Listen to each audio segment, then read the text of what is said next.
The opposition leader Peter Dutton is in northeast Arnhem Land today. He's meeting with community leaders and Indigenous elders to discuss the voice and other issues. A short time ago, Mr Dutton spoke exclusively with our Northern Australia correspondent, Matt Cunningham.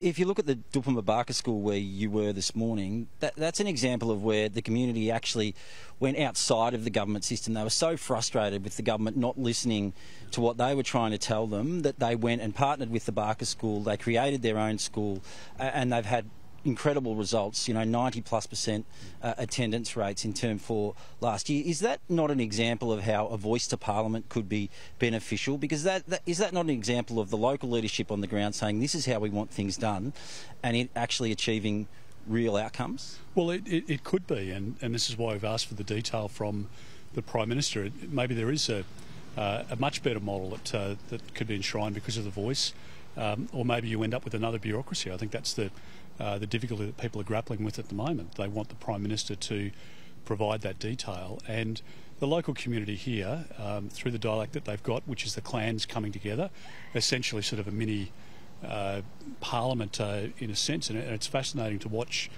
how they work, the dynamic within that group, and we've just met with them, and there are different views, but the consensus that they can achieve, it's made for such a positive difference in this local community. In other areas, there's dysfunction and a lack of leadership and corruption, and alcohol is just, it's devastating even just to talk about some of the scenes that we've seen.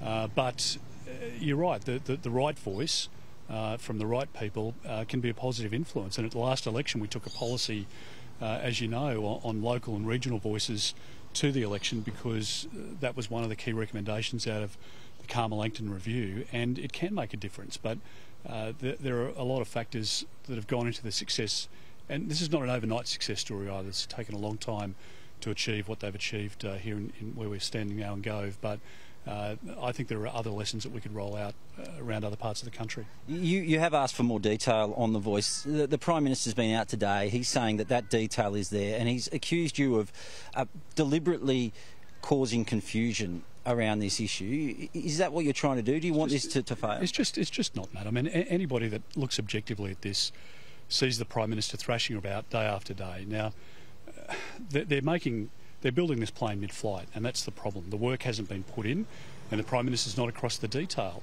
Speaking to Indigenous people as we've moved around the country, they have no idea what it is that he's talking about.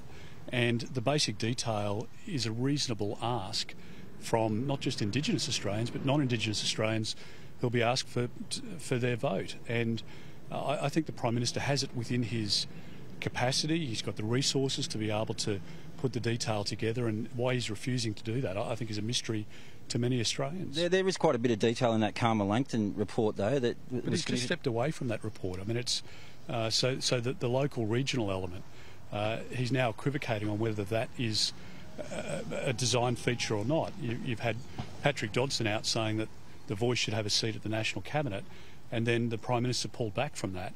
You don't know what the model will end up like if there's a negotiation in the Senate with both the Coalition and the Greens, and this point was made at the referendum council meeting the other day. Are you happy with that local regional model that is in the Carmel-Langton? As I say, we took it to the last election, and I think it's a prime example of what's working here. And if you're going to come over the top of this model here with a national model, you would want to be very certain that that's going to deliver a better outcome than what we're seeing here, with 90% of kids, or 90% attendance rate at school now, job creation, wealth in the community, and you would have to be satisfied, as I say, that the Prime Minister's model is going to deliver a better outcome for people in East Arnhem Land. And I'm not, in my mind, I think the Prime Minister has to answer those questions so that people can satisfy themselves on that issue.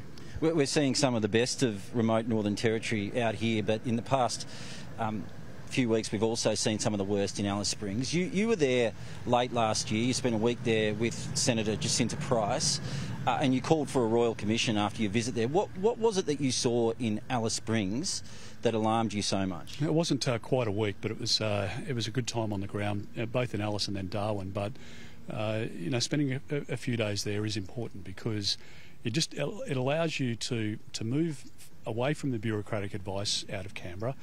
It means that you're not just talking to the usual suspects. And when we went out to homes to speak to mothers and grandmothers and the elders in that community, you get it in the raw. And I think the Prime Minister would do himself, a great service by going, forget the media and the cars and the rest of it. Go and listen to the practical advice and the experience, not the sanitised version that you get in meetings with public servants, with all due respect to them. And I think what we saw in Alice and why we called for the Royal Commission was that, I saw those little kids this morning who are at school in uniform.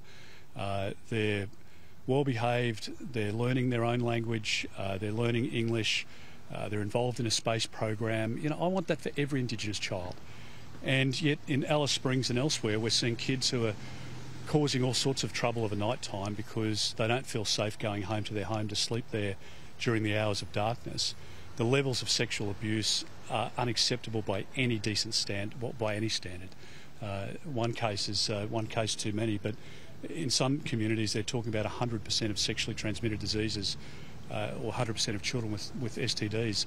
I mean, that is an abomination. And so I think in that circumstance you do need to have a Royal Commission, because if the bureaucracy and the systems have failed that dramatically, that have facilitated this sort of dysfunction, then we need to understand why.